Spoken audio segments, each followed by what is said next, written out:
Good afternoon, Ms. Vasquez. So thank you for coming in and meeting with us afternoon. today. So as you know, the purpose, as we talked about before, the purpose of this meeting is for me to go through the facts that I have in my notes and get an understanding of the information that DCF has been presenting through the court to the courts throughout the course of the care and protection. And also, Just 1 second.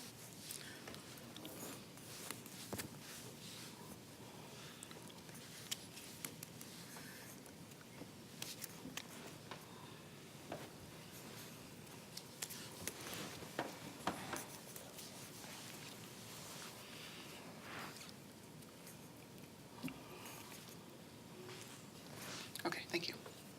and also check for accuracy in regards to whether or not the information that they're presenting is, from your recollection, accurate.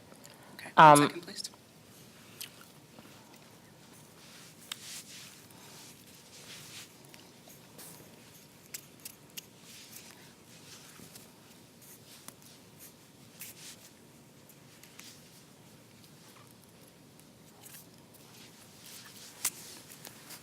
Okay, sounds good.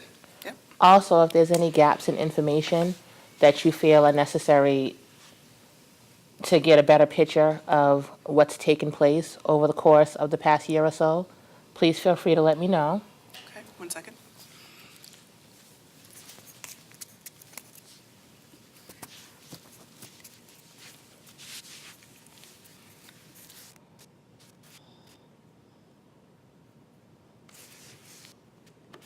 Will do, definitely.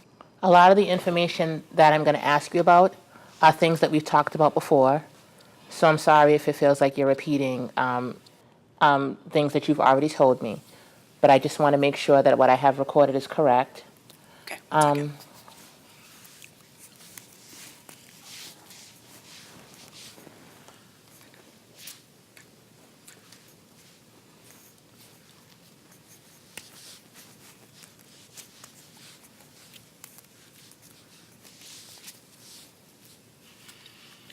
Okay, And also, a lot of my questions are going to be in regards to allegations that DCF has made about, in regards to how you're doing with the service plan that they've put in place for you and your family. okay, 1 second.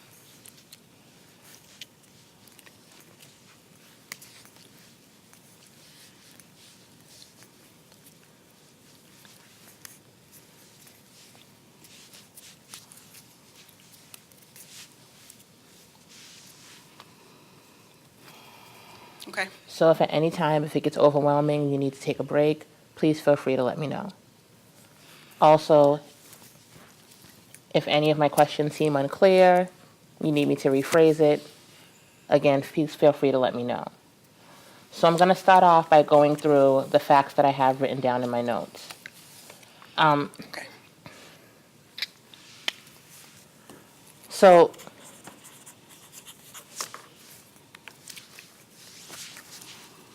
you have 5 children in total, is that correct?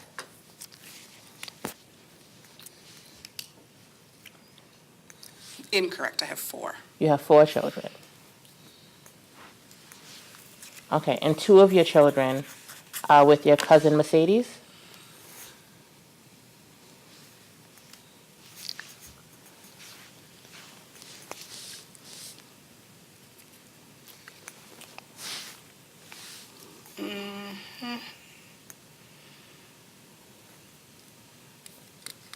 And those children are And I want to David. see them. Okay.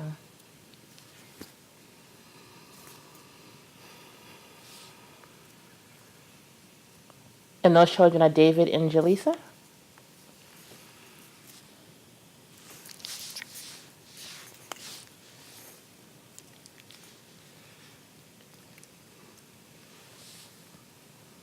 Yes, Ages 19 for David and 21 for Jaleesa.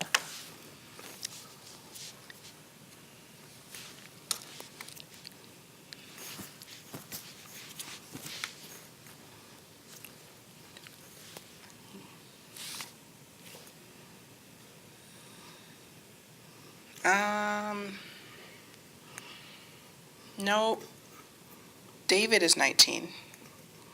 Jaleesa will be 21 on April 22nd. That's her birthday. Okay. And they're in Springfield, by the way. They're actually my niece and nephew. And they were actually adopted by your cousin?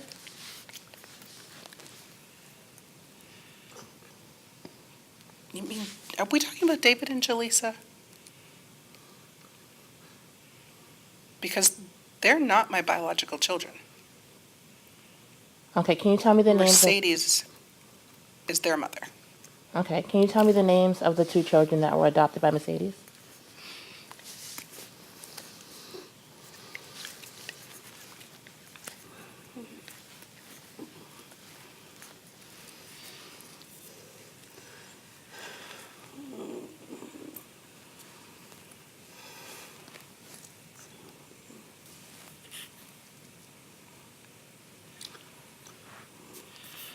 You know, this is really hard for me to talk about, but the two children that Mercedes adopted are Sienna and Isaiah. Okay. And I don't even know where my baby is right now. I don't know who's got him. He's one, and I know he's somewhere in Northampton.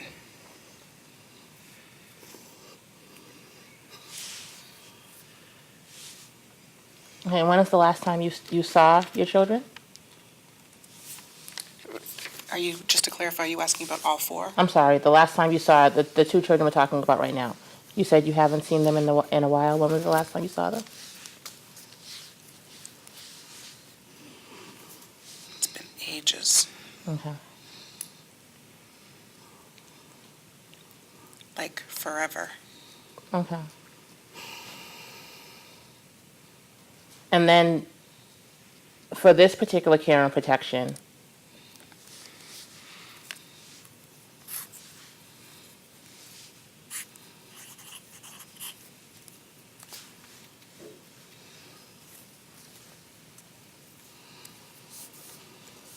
okay, so I just want to back up a little bit. So I'm looking at my notes. So I know initially there was a care and protection that was filed that resulted in the rights to an older in the rights to an older child being terminated. And now this particular care and protection that we're going to trial for currently is in regards to Sienna and Isaiah, correct?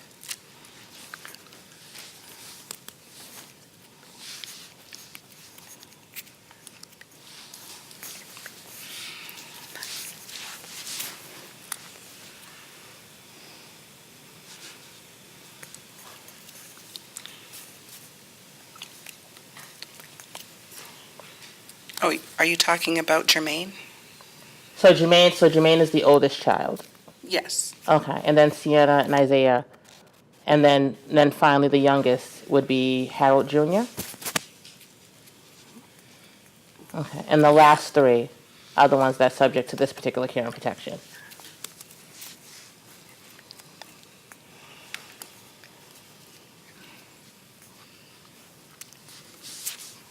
So when you said it's been ages since you've last saw your child, were you referring to correct. Jermaine, or were you referring to the last three?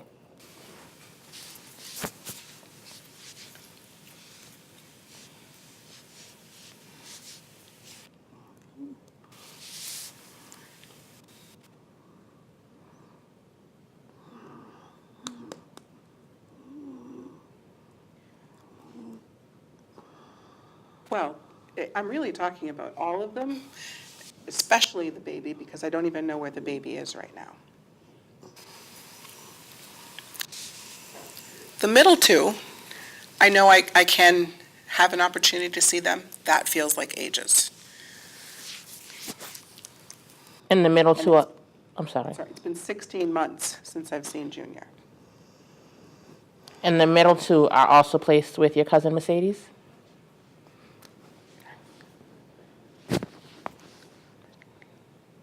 Correct. In Springfield.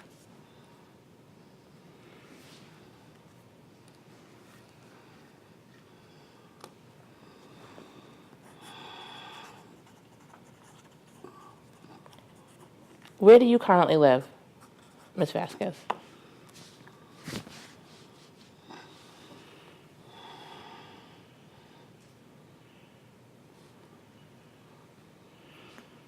And the relevance of that is?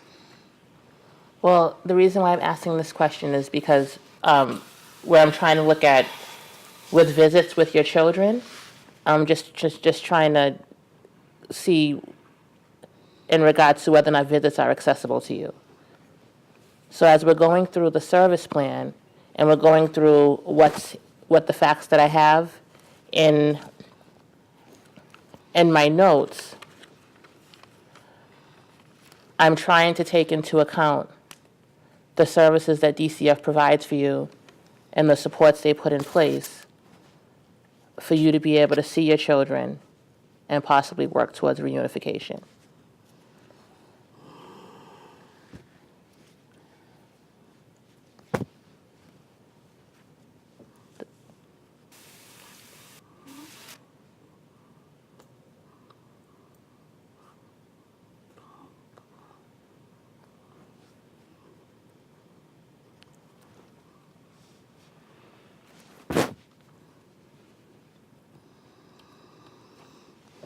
You know, what's really frustrating about this whole process is that I live in Springfield, and DCF has this service plan in place, and they have all kinds of expectations of things that I'm supposed to do, but it's really tough communicating with them. Not everything that they've told me I understand fully, and I'm not even able to access all of the services just because of my circumstances.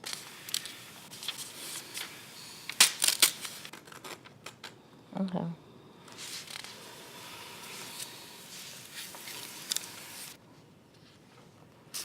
All right, so I want to just go to the beginning of this latest care and protection. So the father of your two middle children is Miguel Fernandez, correct?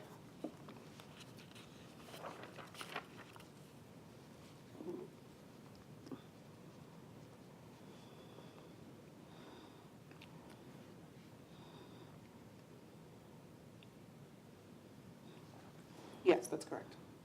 Okay. And the father of the youngest child is Harold Peterson? And just so you know, little background, he and I were together for 3 years, and he is not deaf.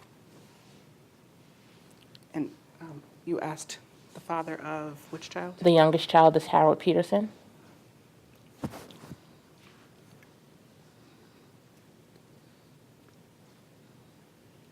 Yes, that's correct.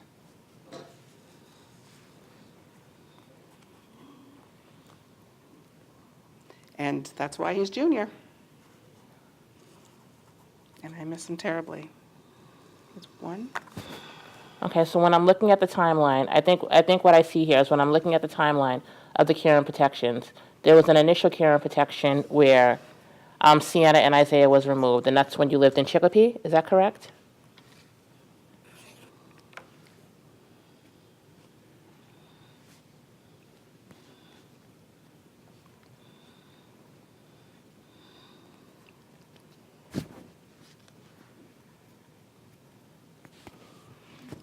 Yes. And this latest care and protection was once you moved to Springfield.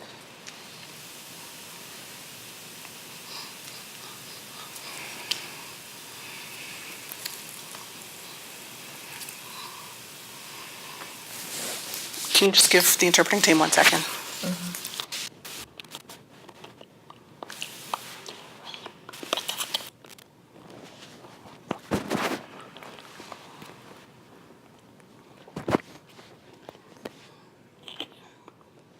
And the reason I ended up in Chicopee is because when Happy and I broke up, I needed a safe place to go to. So I ended up leaving him and moving to Chicopee.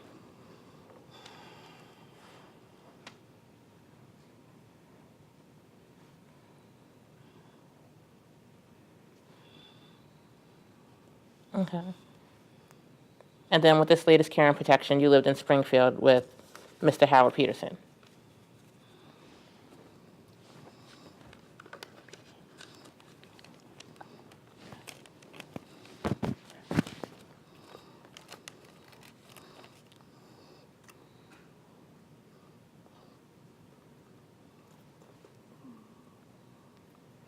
So when you say this latest The- care and protection, are you talking about a third one? Because I was living with Happy before, so. So the last care and protection that resulted in your kids being removed. So initially, what I have in my notes is that there was a care and protection that resulted in your kids being removed, but then they were returned to your care after you did services with the department. And then later on, when you had a baby with Mr. Peterson, the children were removed again.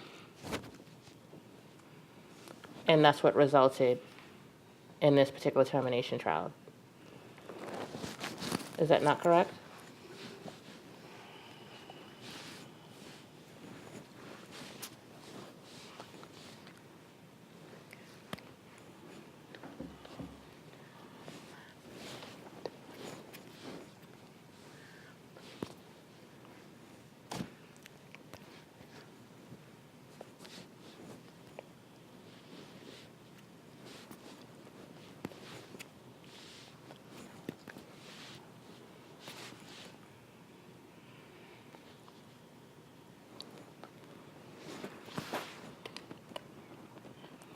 Okay, so if I'm understanding you, the first was for the eldest, the second C and P was for the middle two, and now the third is related to Junior.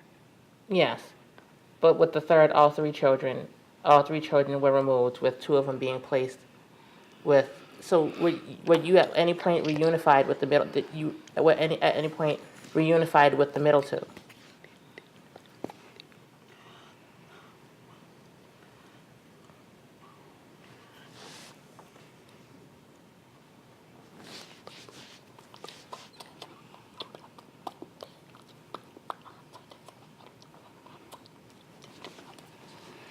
So yes, the two middle children were returned to me.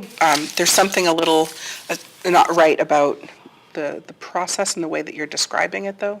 Okay. So they took the first child.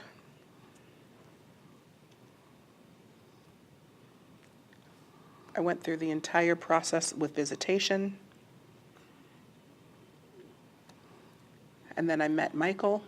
He and I were only together for a short time. And we had a lot of issues. Then I met Happy. That's when we had two children together, the two middle children.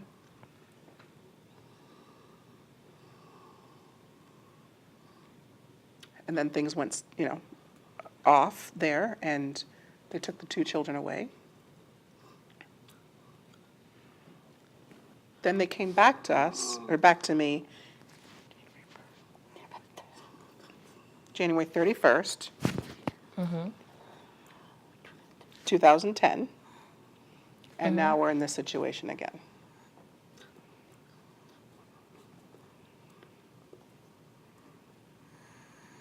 And as I've already explained, there's a lot of frustration around DCF, telling me, if you just do these things, get your children back.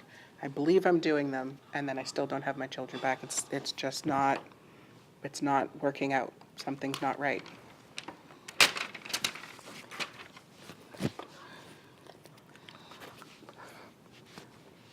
So when you say it's not working out, things aren't going right, what is it that you see as the issues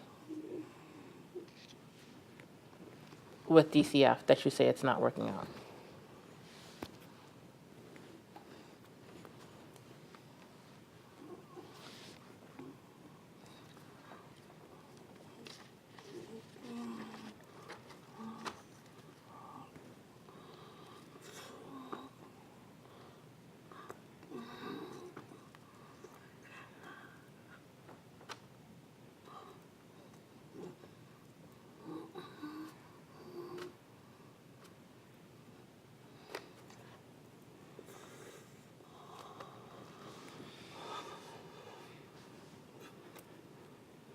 So what I'm really frustrated about is that there's this expectation that I'm going to go to therapy, that I'm going to get anger management, that I'm going to get all the help and services that I need, and they don't provide any of that to me in a language that's accessible. So what I'm really looking for is to be able to communicate directly. That would be ideal. with the service provider. But if I can't, then at the very least, they need to be providing interpreters. And there's so many excuses and reasons and explanations as to why they can or can't find an interpreter for me at these sessions. So I'm left, holding the bag here because there's, things that I have to do in order to get my children back. And it's been a long time. And when I say my children back, I'm really talking about all 4 children, not just some of them. I want to be with my family. And the system is just not productive as far as communication goes. It's very frustrating.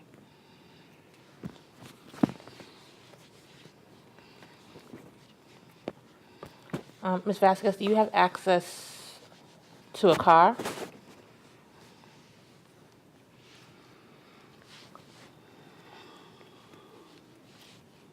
No.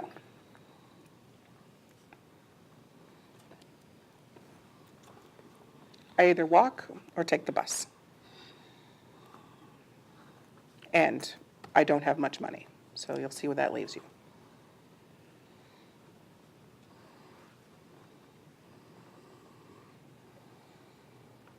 And can you tell me a little bit about your health situation right now?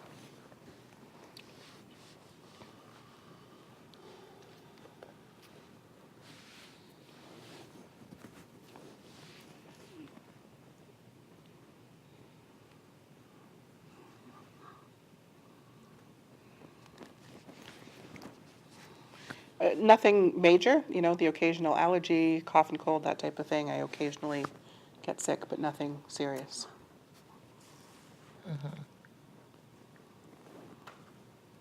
I don't know if you're aware, but when I was a baby, I had spinal meningitis. And that was actually the cause of my deafness.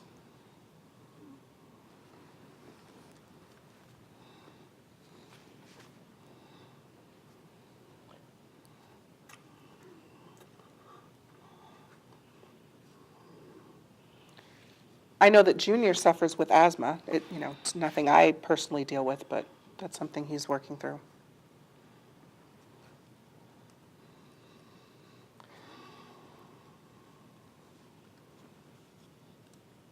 So is the not having access to a car the only impact you have on your ability to get around right now?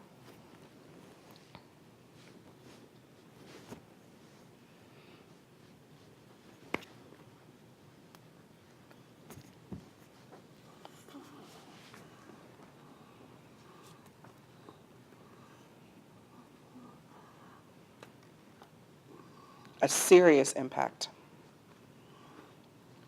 And I've exhausted all my resources as far as talking to other people, friends, anybody who could give me a ride. Without finances and without a car, I'm stuck. Okay.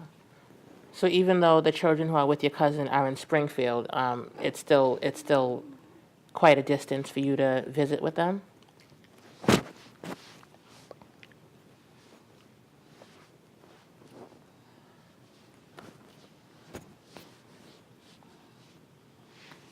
Correct?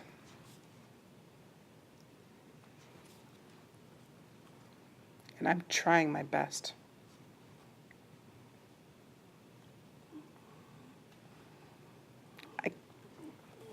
I can't even begin to emphasize just how important it is for a mother to see her children. People just don't seem to really hear me when I say that. Now, have you discussed any of these transportation issues with the DCF social worker?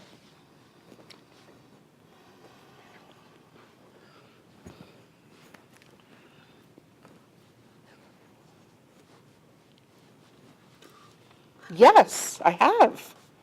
Many times.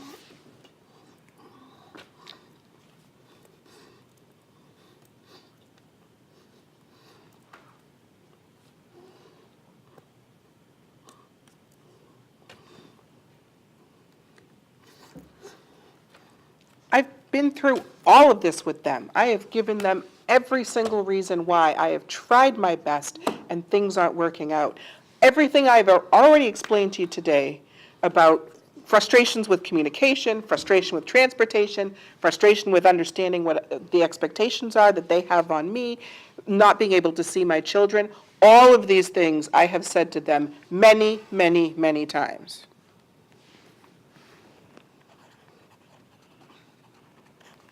Now, with a lot of the frustrations that you have with communicating with getting services from DCF, would you attribute most of that to not having interpreters available, or is it just a matter of them not providing what you're asking, or is it more them not providing what you're asking for?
It's everything.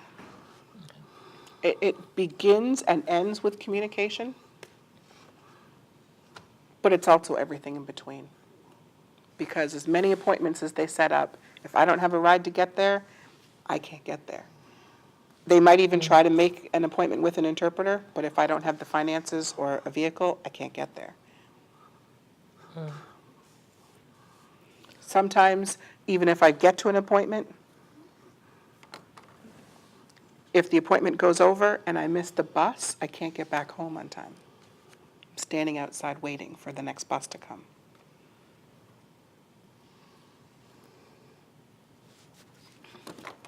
So, And then sometimes, there are meetings that are set up, they're scheduled, but the provider might not start on time or might not end on time. All of these things add to me being unable to complete the list of things that they expect of me.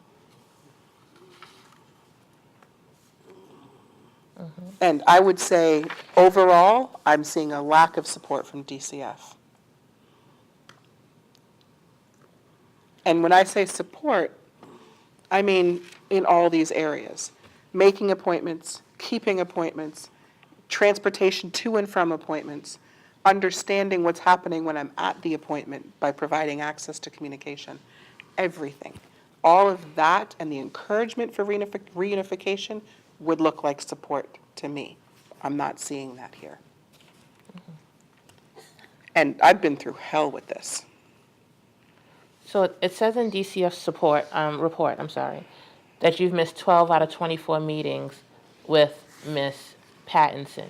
Does that sound accurate? For the interpreter, did you say Pattinson?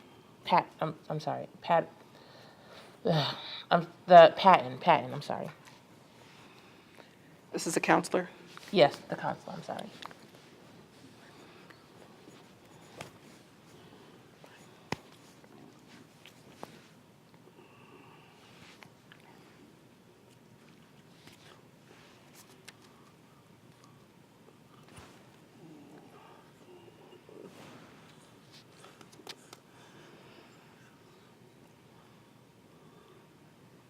That's an exaggeration. I know exactly who you're talking about when you say Patton.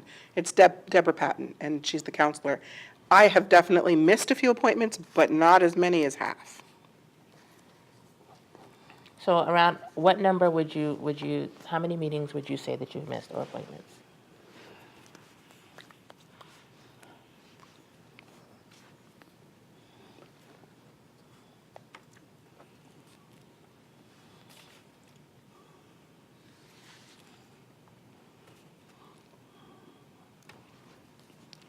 Rough estimate, less than 10. I mean, it's really just a few.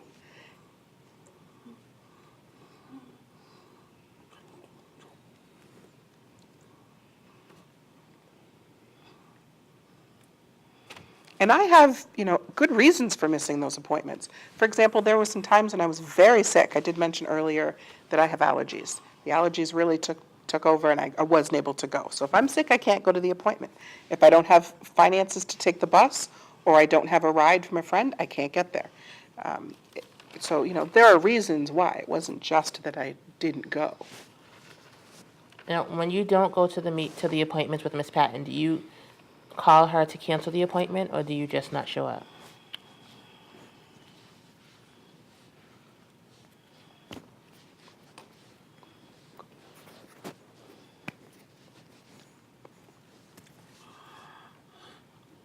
Are you serious? Of course I would call.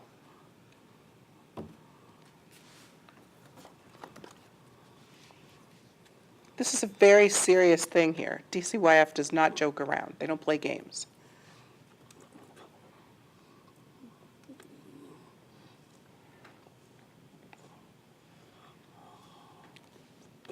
Anything I've had in my calendar, if I couldn't keep that appointment, of course I would let them know. There are times when they call me and say, hey, you missed an appointment. I'm like, nobody told me I had an appointment. Clearly communication broke down somewhere. Mm-hmm. And so, I know you mentioned earlier part of the frustration is sometimes DCF comes to meetings without interpreters.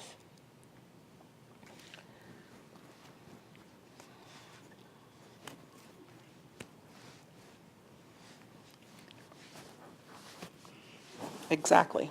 So, Not sometimes, many times. can you, And I remember this one time where they did have an interpreter booked, and then the interpreter called in sick. But who's there respecting my lost time when I sit there and wait and nobody shows? Who's thinking about me?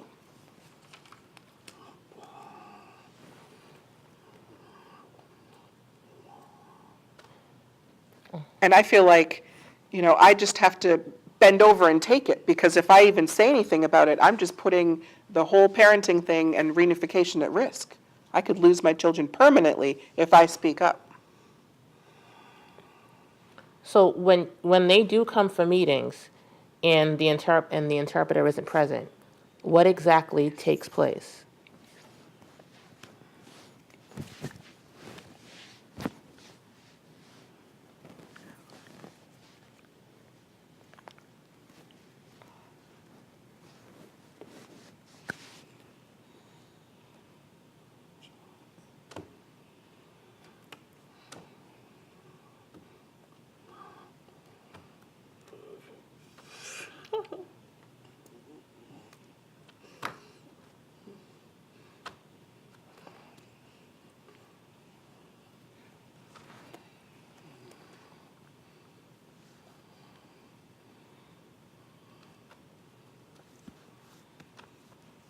I'll tell you what takes place.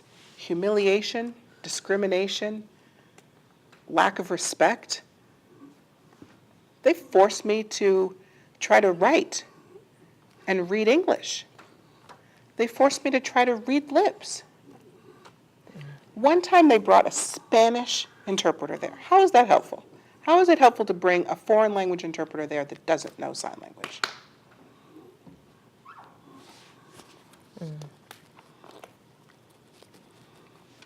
And I have all of these examples, and there are many more, and I have, can prove that I was there, and they didn't provide access for me. All they did was discriminate against me and humiliate me. So what do you think about that?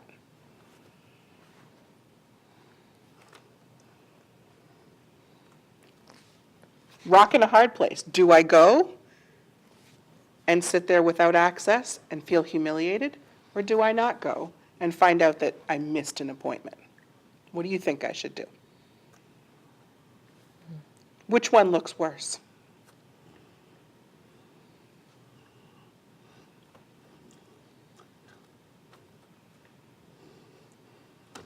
I mean, what do they think?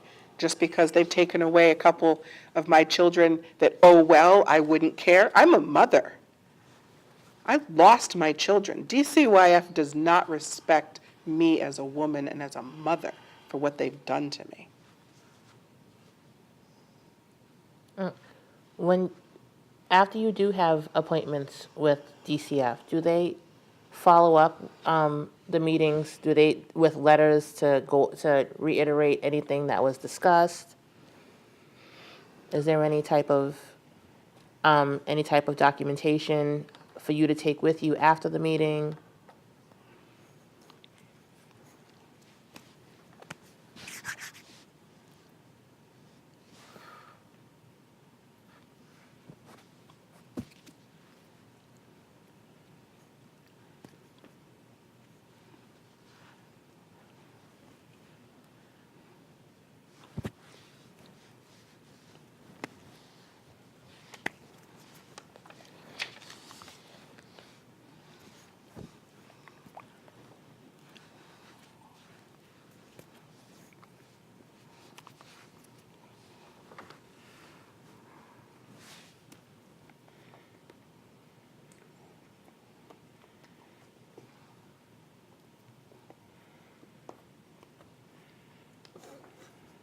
No, nothing.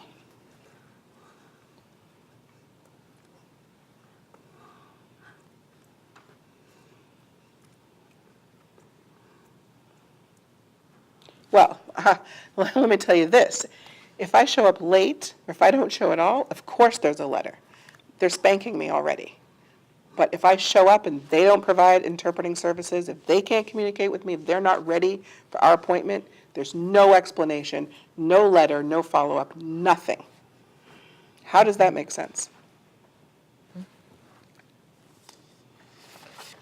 And now, Do you have children? well, yes, I have children, but I would, well, Taking I'd you a rather long time keep, to answer that. I'd rather keep the meeting focused on you if we could.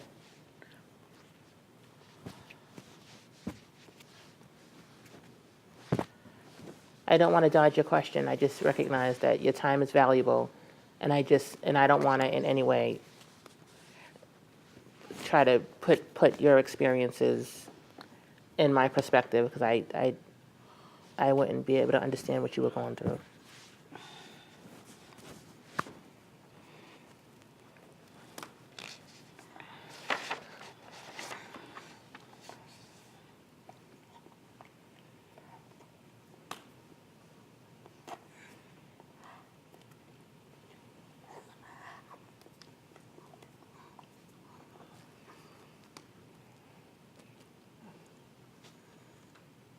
Oh, okay.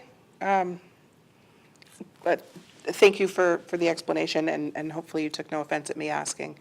I was just asking for the sake of conversation, not looking for any kind of extra sympathy, but, No, you know, not thank at you. all. I mean, I recognize what you're going through is really hard. So, again, it's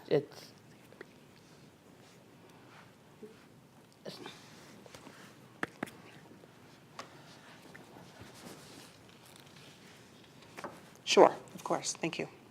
now one of the other issues that I noted that DCF puts in their report is compliance with the service plan. So, at the meetings or the appointments where you go over the service plan, do you recall if an interpreter was available during those appointments?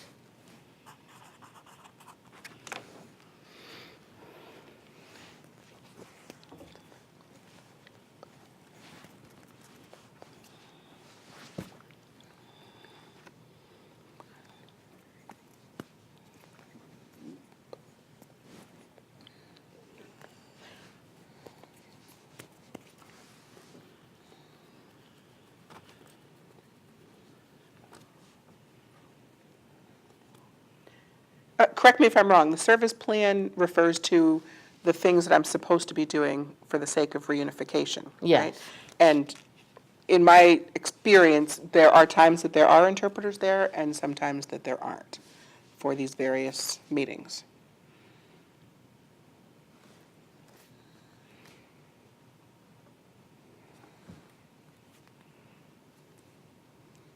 Now, one of the tasks on your service plan, they ask you to take anger management classes. Can you tell me, from your perspective, why you think the department would have made that request?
Just give us 1 second, Attorney.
So I can think of one reason why they would expect me to take anger management, and I think this reason ties into everything that we've already talked about today. I'm a woman who is frustrated because the system has failed me. I've asked repeatedly for access to communication, and I haven't been given that. So the system sees me as a person who's angry. I'm not angry because of any reason other than I'm frustrated. I'm frustrated with not having access to what they're expecting me to do. So they see me become passionate, but not angry. They misunderstand that passion and say, oh, we better put you in a class. The class is not even accessible to me because there's no interpreter there. So they find someone else to teach me what is supposed to be skills to learn how to manage my anger. They put me one-on-one with a therapist who does know sign language, but that's not the same as taking a class with all of my peers. So once again, DCYF sees me as something I'm not.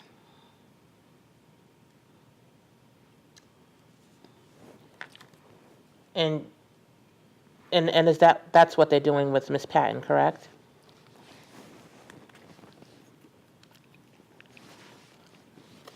Exactly, with Deb, yes.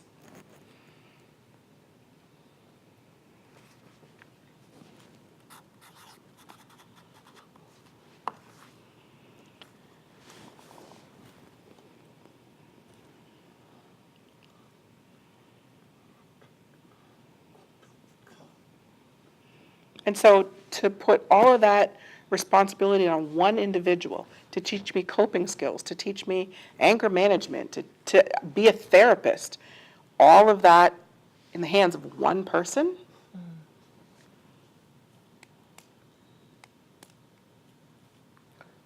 So with any of the services that the department has you involved in, would you say anything's going well?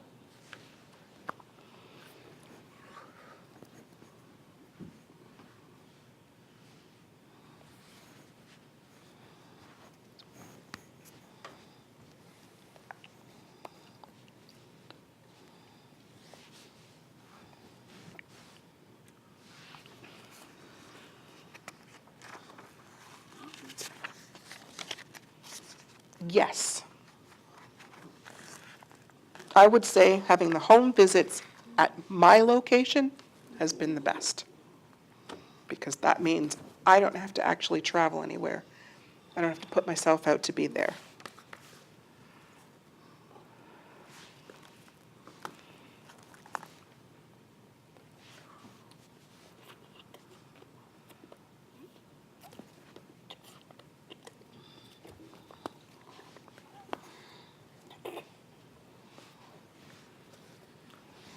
Can you just give us 1 second to clarify a point here, Attorney?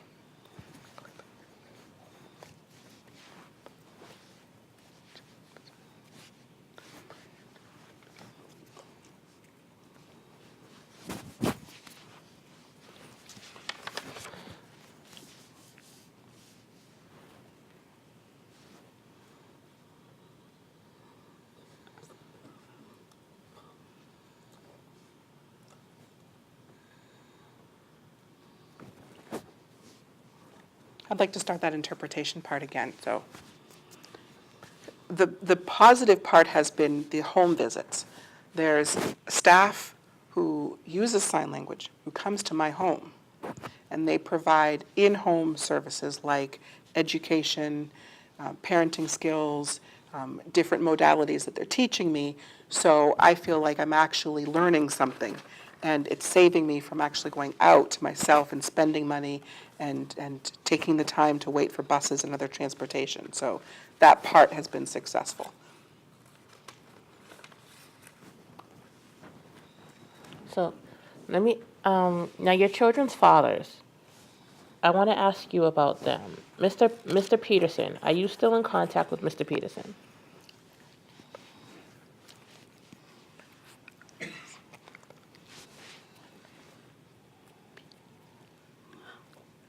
You're talking about Harold? Yes.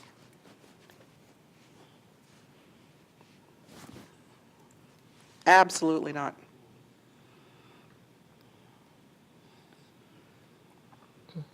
No, I have no use for the man. Okay. So DCF has reported, Stressed just thinking about him. I can imagine. So no comments there. We'll just leave him. So DCF has reported that they've received anonymous calls stating that Harold has been having unsupervised visits with your children prior to their removal. How would you respond to that?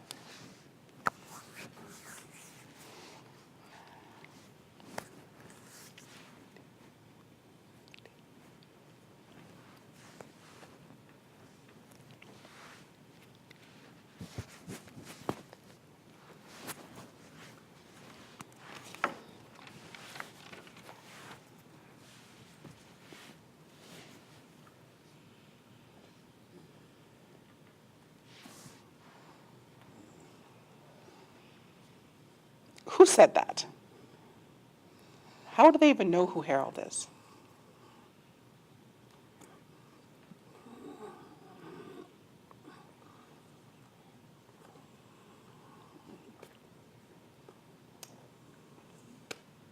There's no proof that he's ever even visited with the children or come to the house or anything.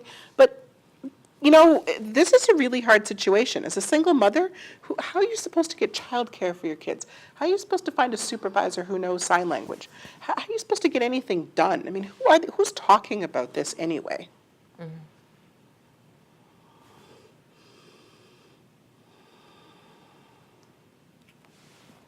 So Other than your cousin Mercedes, and your children, do you have any other family supports?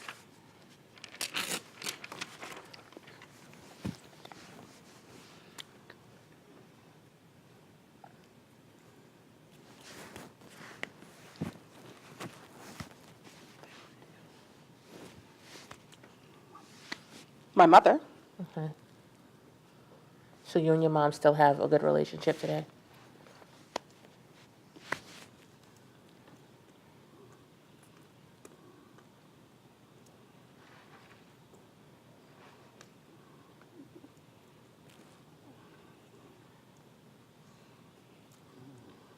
You know, once a mother, always a mother. You know, she did her best, even though I was for a time in the custody of, or in the care of DCF. I was actually staying with her for a while. I don't know if you knew that. She had a one bedroom, and you know, we just made do. She did her best. She's mom.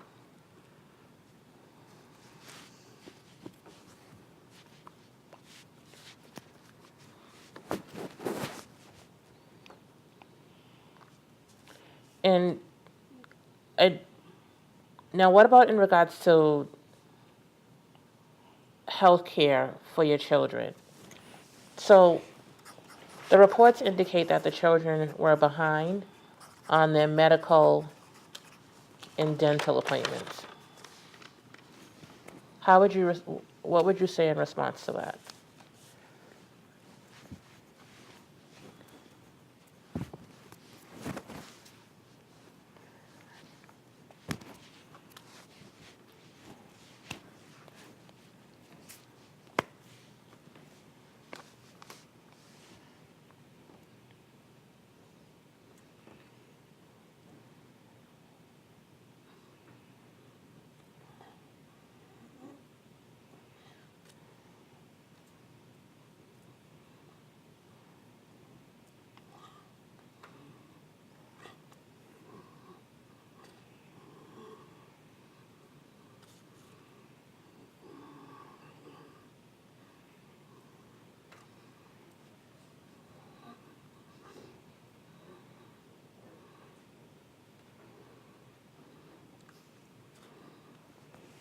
You know, the struggle of navigating the whole medical system as a single mom, trying to get kids in tow to a doctor's appointment that's scheduled, and then you've got three other children to take with you, or two other children to take with you, or one that's not scheduled because somebody's had an emergency, and you still have to bring all the children with you. How do you get there? If I don't have a car, if I don't have money for the bus, for myself, how would I get everybody there to the hospital?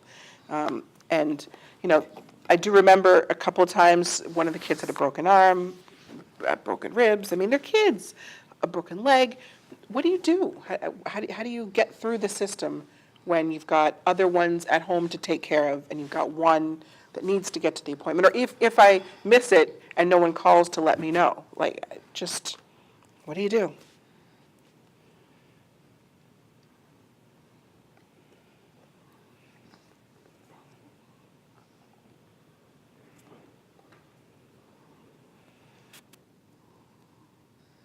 And, you know I'm not the only one to forget things in life. Everybody forgets things. They forget appointments. They forget things to do on their list. And in addition to that, I had an injury, an eye injury, a fracture, and I believe that head injury causes forgetfulness sometimes. And so, you know, I've got an extra reason why.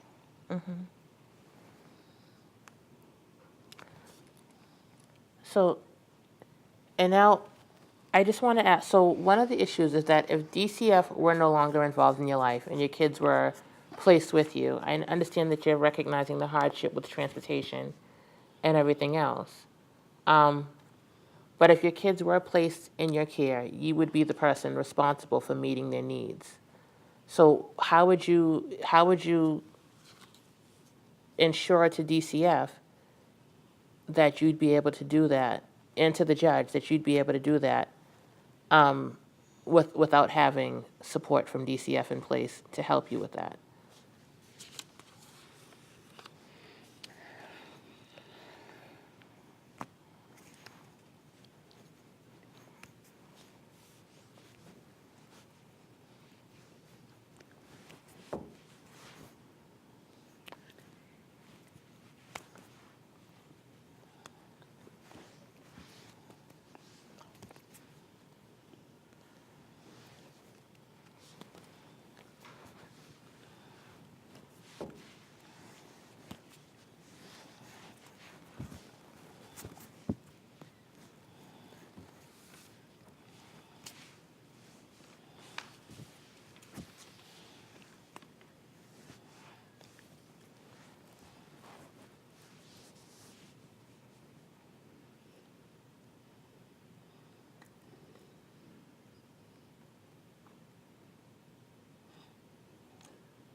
Well, you know what? I think that is the easiest question you've asked me today, because I would do anything for my children. So whatever sacrifice you think I'm making now under DCF, I would make an even greater sacrifice if I had my children back with me. I wouldn't even eat myself if it meant feeding my children instead. I have a mother, I have a cousin, I have other people around me who would help me, and if I'm not spending money trying to get to all these appointments that DCUF has constructed in this system, I would have that money for my children. And most importantly, to have the love that I have for them and my family being together, instead of under a system that's pretending to provide services, pretending to require things from me that they're not even providing access for. So my children home with me, that would complete my world. And I would do whatever I have to provide for them. No questions asked.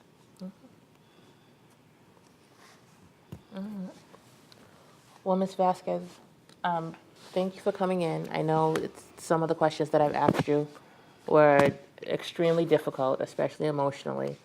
I want to schedule some time so we can follow up some more, give you a chance to take a break, to wind down from, everything that we've talked about, and then, try to come back in early enough so that way, if there's more holes in the information that I have in my files, we can clear those up.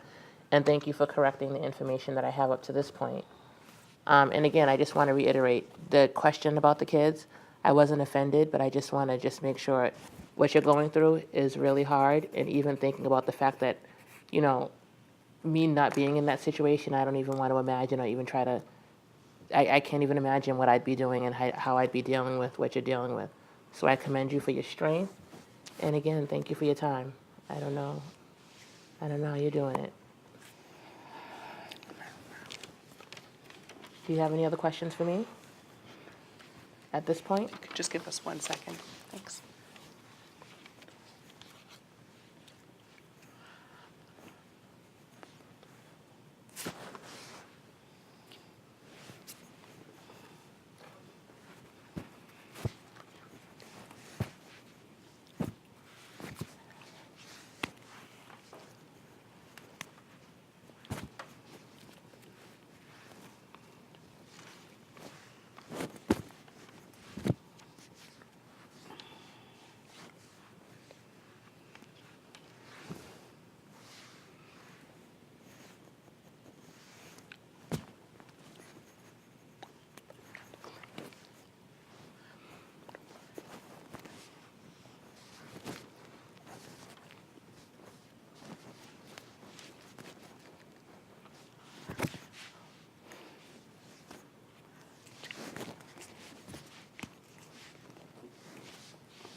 Yeah, absolutely.